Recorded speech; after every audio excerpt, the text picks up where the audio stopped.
Assalamualaikum warahmatullahi wabarakatuh. Perkenalkan, nama saya Muhammad Fadlan, NIM 1917 2012 2024, dari kelas 3 Ekonomi Syariah C. Dalam kesempatan kali ini saya akan menjelaskan tentang materi pengantar auditing, yaitu dari pertemuan pertama sampai pertemuan yang terakhir. Dan langsung saja, yang pertama ada jenis-jenis auditor. Jenis-jenis auditor ada 4, yaitu auditor pemerintah, yang kedua auditor forensik, yang ketiga auditor internal, yang keempat ada auditor eksternal. Auditor pemerintah itu bertugas melakukan audit atas keuangan negara pada instansi pemerintah. Yang kedua ada auditor forensik. Profesi ini muncul seiring dengan perkembangan cabang khusus di disiplin ilmu akuntansi, yaitu akuntansi forensik. Yang ketiga ada auditor internal. Auditor internal ini bekerja pada suatu manajemen perusahaan sehingga berstatus sebagai karyawan dari perusahaan tersebut. Dan yang terakhir ada auditor eksternal. Auditor eksternal merupakan orang luar perusahaan atau pihak yang independen yang melakukan pemeriksaan untuk memberikan pendapat atau opini mengenai kewajaran laporan keuangan yang telah disusun oleh manajemen perusahaan klien. Dan selanjutnya ada jasa asuransi. Jasa asuransi adalah jasa independen yang disediakan oleh para profesional dengan memberikan jaminan informasi bagi para pengambil keputusan. Jasa asuransi ada 3, yaitu jasa asesasi, jasa asuransi lainnya, dan yang ketiga ada jasa bukan asuransi. Jasa asesasi adalah jenis asuransi yang dilakukan KHP dengan menerbitkan suatu pernyataan tertulis yang menyatakan kesimpulan tentang keandalan suatu laporan yang dibuat oleh pihak lain. Yang kedua ada jasa asuransi lainnya. Kebanyakan jasa asuransi lainnya yang diberikan oleh KHP bukanlah merupakan jasa asesasi. Jasa tersebut sekilas mirip, namun kenyataannya itu berbeda. Dalam jasa asuransi lainnya ini, jaminan diberikan atas keandalan dan relevansi informasi, baik informasi yang dinyatakan secara tertulis maupun tidak oleh pihak lain. Dan yang terakhir ada jasa bukan asuransi. KAP dapat juga memberikan berbagai jenis lain yang pada umumnya bukan merupakan jasa asuransi. Contohnya yaitu jasa kompilasi, jasa perpajakan, dan jasa konsultasi manajemen. Selanjutnya ada definisi pengauditan, suatu proses yang sistematis untuk memperoleh dan mengevaluasi secara objektif bukti yang berhubungan dengan asersi tentang tindakan-tindakan dan kejadian ekonomi dalam rangka menentukan tingkat kepaduan antara asersi dengan kriteria yang telah ditetapkan, serta mengkomunikasi hasilnya pada pihak-pihak yang berkepentingan. Materi selanjutnya yaitu ada penerimaan perikatan audit. Penerimaan perikatan audit itu ada 4 tahap, yaitu penerimaan perikatan, yang kedua perencanaan audit, yang ketiga pelaksanaan pengujian audit, dan yang terakhir ada pelaporan audit. Selanjutnya tahap-tahap penerimaan perikatan audit. 1. Mengevaluasi integritas manajemen, yaitu dengan melakukan komunikasi dengan auditor pendahulu, meminta keterangan pada pihak ketiga, dan melakukan review terhadap pengalaman auditor di masa lalu dalam hubungan dengan klien yang bersangkutan. Yang kedua, mengidentifikasi kondisi khusus dan risiko luar biasa, yaitu dengan mengidentifikasi pemakai ke laporan keuangan. Terus mendapatkan informasi tentang stabilitas keuangan dan legal calon klien di masa depan, dan serta mengevaluasi kemungkinan dapat atau tidaknya laporan keuangan calon klien audit yang diaudit. Selanjutnya menentukan kompetensi auditor untuk melaksanakan audit, yaitu dengan mengidentifikasi tim audit dan mempertimbangkan kebutuhan konsultasi serta penggunaan spesialis. Selanjutnya evaluasi terhadap independensi auditor, yaitu ada 2, yaitu independensi in fact, artinya auditor harus mempunyai kejujuran yang tinggi, keterkaitan yang erat dengan objektivitas, dan independent in appearance. Artinya pandangan pihak lain terhadap diri auditor sehubungan dengan pelaksanaan audit. Dan selanjutnya yaitu penentuan kemampuan auditor dalam menggunakan kemahiran profesionalnya dengan cermat dan seksama, yaitu dengan penentuan waktu perikatan, pertimbangan jadwal pekerjaan lapangan, dan pemanfaatan personal klien. Serta yang terakhir, pembuatan surat perikatan. Isi pokok surat perikatan audit yaitu tujuan audit, yang kedua tanggung jawab manajemen, yang ketiga lingkup audit, yang keempat bentuk laporan atau bentuk komunikasi lain yang akan digunakan. 5. Faktor bahwa audit memiliki keterbatasan bawaan bahwa kekeliruan dan kecurangan material tidak akan terdeteksi. Dan yang keenam, ada pengaturan reproduksi laporan keuangan auditan. Yang ketujuh, kesanggupan auditor untuk menyampaikan informasi tentang kelemahan signifikan dalam pengendalian intern. Yang kedelapan, ada akses ke berbagai catatan. Yang kesembilan, dasar yang digunakan oleh auditor untuk menghitung fee audit dan pengaturan penagihannya. Materi selanjutnya yaitu ada audit plan, audit program, audit prosedur, audit teknik, resiko audit, dan materialis.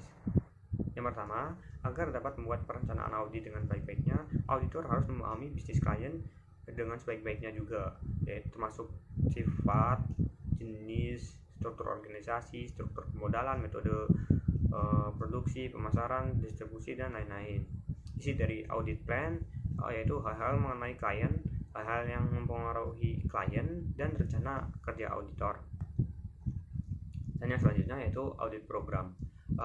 Audit program yaitu membantu auditor dalam memberikan perintah kepada asisten mengenai pekerjaan yang harus dilaksanakan. Audit program yang baik itu harus mencantumkan tujuan pemeriksaan, audit prosedur yang harus dilaksanakan, dan kesimpulan pemeriksaan.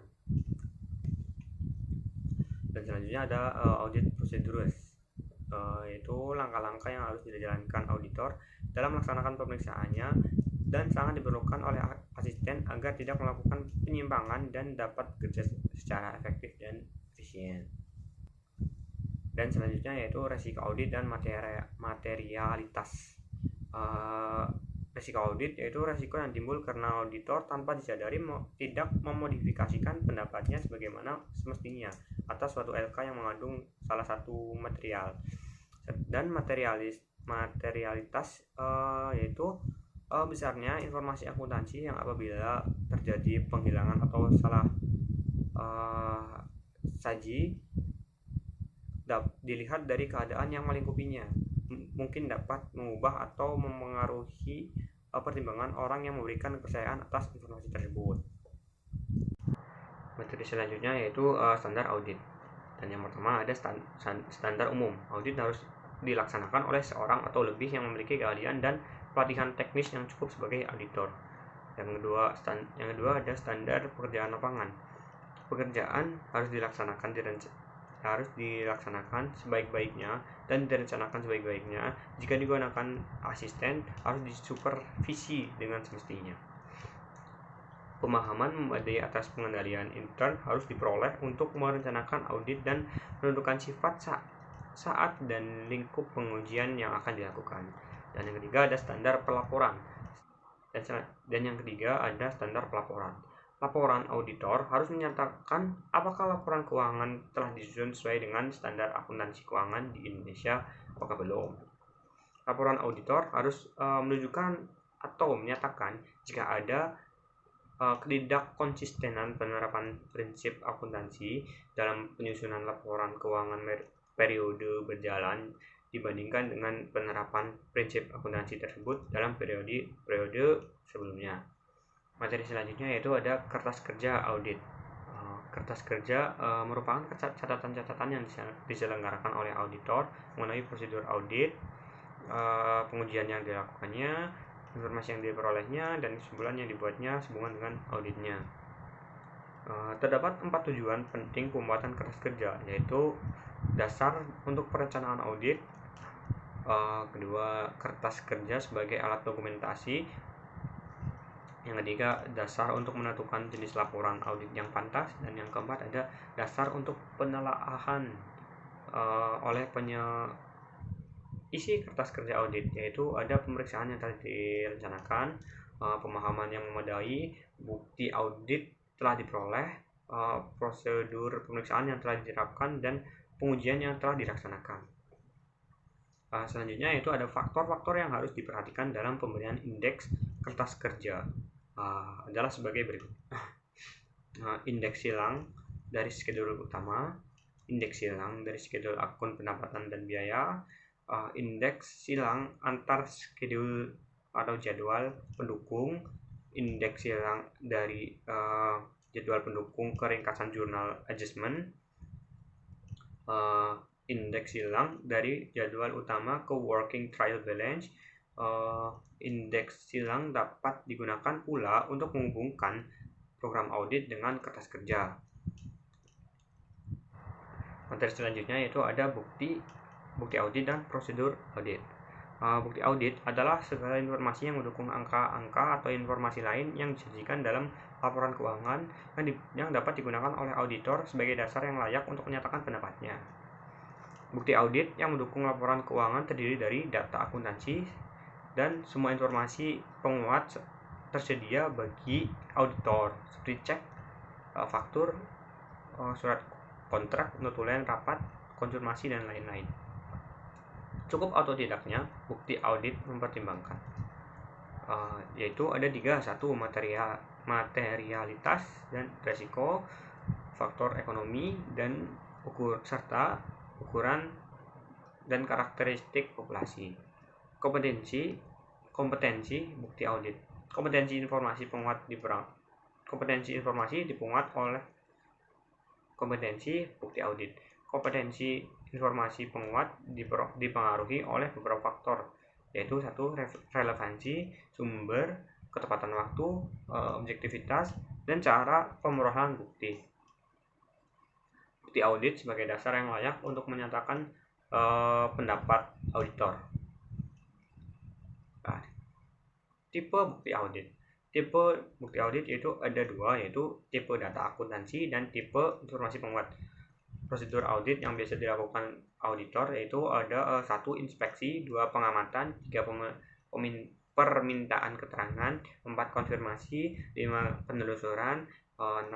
Pemeriksaan bukti pendukung, 7. Penghitungan, 8. Scanning, 9.